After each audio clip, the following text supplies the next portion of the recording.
Hello guys, welcome to my channel philosophy को। और आज हम लोग पढ़ेंगे प्लेटो की आइडिया ऑफ गुड या फिर हायरार्की ऑफ आइडियाज़। प्लेटो जो है वो आइडियाज़ को अरेंज करते हैं एक हायरार्कियल ऑर्डर में, जिसमें वो ट्रांसेंडेंटल वर्ल्ड में जितने भी आइडियाज़ होते हैं उन सबको लोवेस्ट से लेके हाईएस्ट पॉइंट तक अरेंज करते हैं। और वो कहते हैं कि सबसे एपिक्स में, मतलब सबसे ज़्यादा हाइट में जो आइडिया रहता है उसको कहते हैं आइडिया ऑफ गुड, जिसको वो हाईएस्ट आइडिया कहते हैं। अकॉर्डिंग टू हिम आइडियाज़ जो होते हैं वो डेराइव होते हैं आइडिया ऑफ गुड से, मतलब जितनी भी सारी आइडियाज़ है वो सारे आइडिया ऑफ गुड से ही निकलते हैं। और ये जो वर्ल्ड ऑफ आइडियाज़ है, मतलब जो ट्रांसेंडेंटल वर्ल्ड में जितने भी आइडियाज़ होते हैं, ये एक पूरा सिस्टम है, ये एक पूरा मैकेनिज़्म है जिसमें अलग अलग आइडियाज़ जो है अपनी अपनी रोल को परफॉर्म करता है। और ये जो है आइडिया ऑफ गुड को अचीव करने के लिए उसकी तरफ मूव करता है, उसके टूवर्ड्स मूव करता है।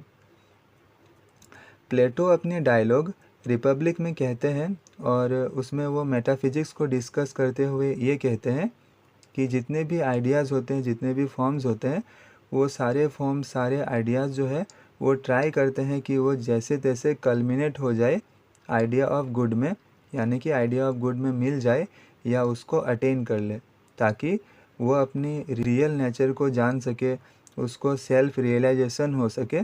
तो इसीलिए इसमें सारे आइडियाज़ जो है वो कल्मिनेट होते हैं आइडिया ऑफ गुड की तरफ, इसीलिए वो सारे आइडिया ऑफ गुड के टूवर्ड्स मूव करते हैं। आइडिया ऑफ गुड जो है ये अल्टीमेट रियलिटी है, और ये सबस्ट्राटा है पूरे यूनिवर्स का। सबस्ट्राटा मतलब फाउंडेशन है पूरे यूनिवर्स का।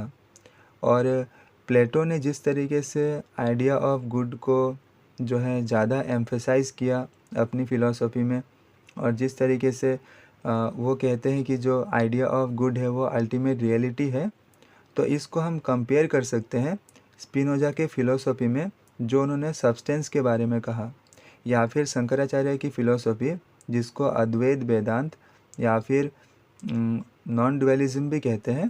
तो उसमें जिस तरीके से उन्होंने ब्रह्मा का कंसेप्ट दिया, तो उसके साथ हम जो है आइडिया ऑफ गुड जो है प्लेटो ने जो दिया था उसको कंपेयर कर सकते हैं।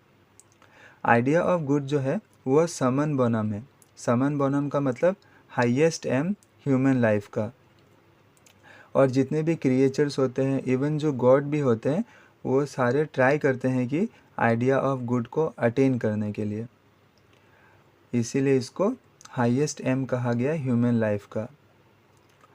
और प्लेटो आगे कहते हैं कि किसी भी चीज़ को यूज़फुल और गुड तभी मानते हैं जब वो जो है आइडिया ऑफ गुड के साथ पार्टिसिपेट करता है। और मेटाफिज़िकली जो आइडिया ऑफ गुड है वो पूरे यूनिवर्स का कॉज है, मतलब सारे यूनिवर्स उसमें से ही बना हुआ है। और जिस तरीके से इस वर्ल्ड ऑफ एक्सपीरियंस में, मतलब इस फिज़िकल वर्ल्ड में जिस तरीके से सन जो है एक अपना इम्पोर्टेंट रोल प्ले करता है, क्योंकि सारी चीज़ें जो हैं वो सन के ऊपर ही डिपेंड करता है, क्योंकि पूरी सर्वाइवल जो है वो सन पे ही टिका हुआ है। तो उसी तरीके से जो वर्ल्ड ऑफ आइडियाज़ है वो डिपेंड करता है आइडिया ऑफ गुड में। अकॉर्डिंग टू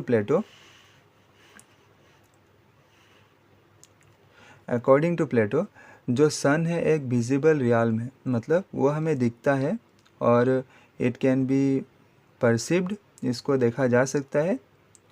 लेकिन जो आइडिया ऑफ गुड है वो एक इंटेलिजिबल रियल्म है, मतलब इसको जो है it can only be attained, it can only be achieved by the process of inductive generalisation, it can only be achieved through rational insight.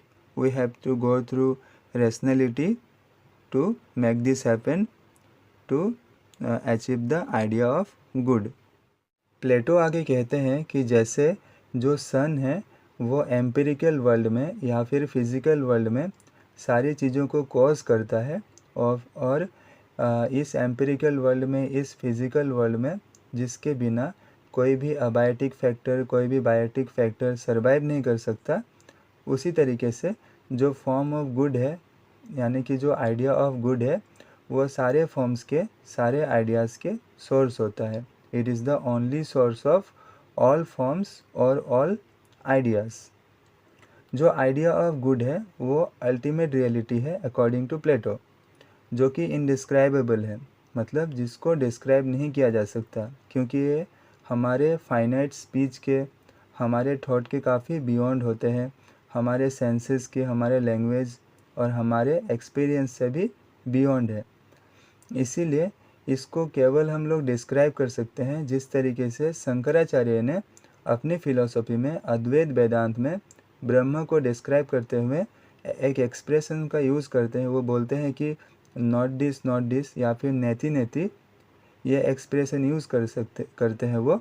तो इस तरीके से जो है हम डिस्क्राइब कर सकते हैं आइडिया ऑफ गुड को। नेक्स्ट है प्लेटो की थियोरी ऑफ नॉलेज या फिर रिकलेक्शन थियोरी ऑफ नॉलेज।